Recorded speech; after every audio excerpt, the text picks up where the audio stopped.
क्या होता है कि हम भूल जाते हैं जो हालत ध्यान के बाद पैदा होती है। अभी आपको ध्यान के बाद की हालत का पता है ना, कैसा महसूस किया।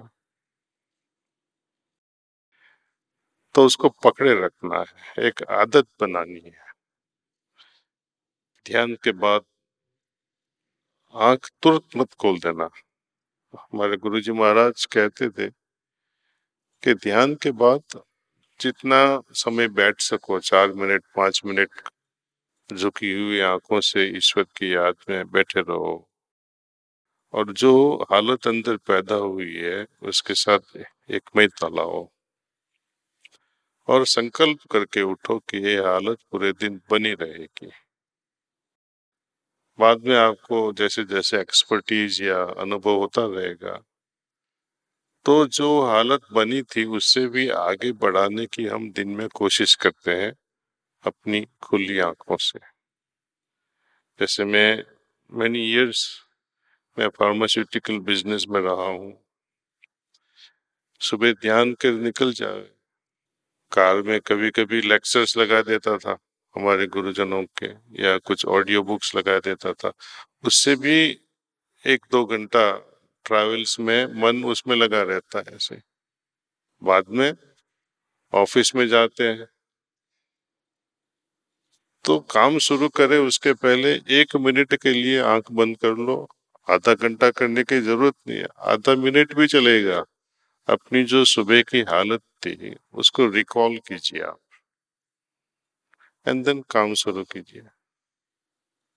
कभी कभी अटेंशन दूर हो जाता है, वो स्वाभाविक है, और फिर से उसको बुला लीजिए। फिर से टूट जाएगा तो फिर से बुला लीजिए।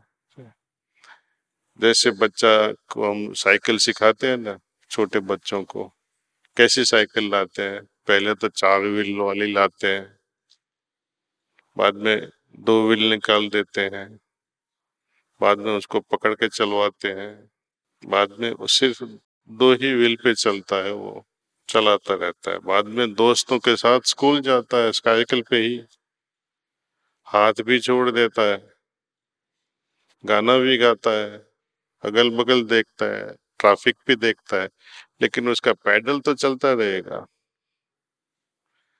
The pedalling of that inner condition जो है, अपनी जो हालत, वो पैडलिंग जैसी है, उसको पकड़े रखो, अगल बगल देखते रहो, लेकिन ध्यान तो यहाँ ही होगा। ये विटनेसिंग का भाव आ जाता है, जो गीता में लॉर्ड कृष्णा जो कहते हैं, विटनेसिंग भाव, साक्षी भाव। साक्षी बाहर की दुनिया का नहीं, अंदर क्या हो रहा है वो साक्षीपन रखो। लोग गलत समझ बैठे हैं कि बाहर की चीजों को हम साक्षी भाव से देखेंगे, वो उनके बारे में नहीं बात करते हैं, वो तो बहुत फालतू चीज है। बाहर की दुनिया के लिए जो मिनिमम अटेंशन रखना है रखो, लेकिन पूरा अटेंशन अंदर की ओर जाना है। आपके पास में आपको सपोज 10 करोड़ रुपया कैश दे दूं और ट्रेन में जाओ आप, कैसे ले जाओगे यहाँ से अहमदाबाद?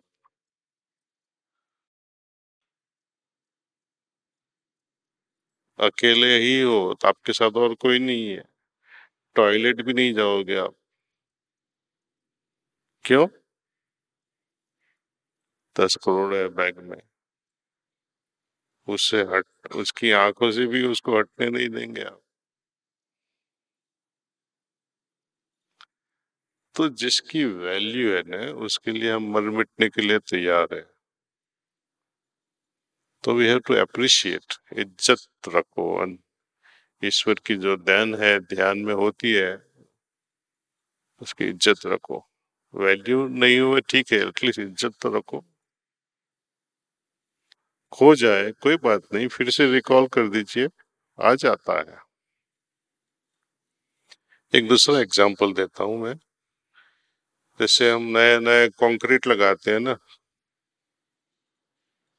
मेरी जो प्रिसेप्टर थी, प्रशिक्षक, द्रौपदी देवी अग्रवाल, वो बोलती देखो कि कंक्रीट लगाते हैं तो उसको पानी छिड़कते हैं 24 घंटे तक, तो वो सेटल हो जाए। वो कंक्रीट सेटल होने के पहले आप उसको यूज करने लगो, क्या होएगा? छाप पड़ जाएगी, आपके पाँव के निशान पड़ जाएंगे, कुत्ते के निशान पड़ेंगे। कई लोग तो जानबूझ के लिखते हैं उस पे। तो उसको सेटल होने का टाइम लगता है, कंक्रीट को सेटल होने का टाइम लगता है। अपने अंदर की जो हालत है उसको भी सेटल होने का थोड़ा टाइम लगता है। सेटल हो जाए बाद में यूज करो। ध्यान के बाद वो 5-10 मिनट जिसके बारे में बात करता हूँ, वो सेटलिंग टाइम है। डायरी लिखोगे तो और मजा आएगा।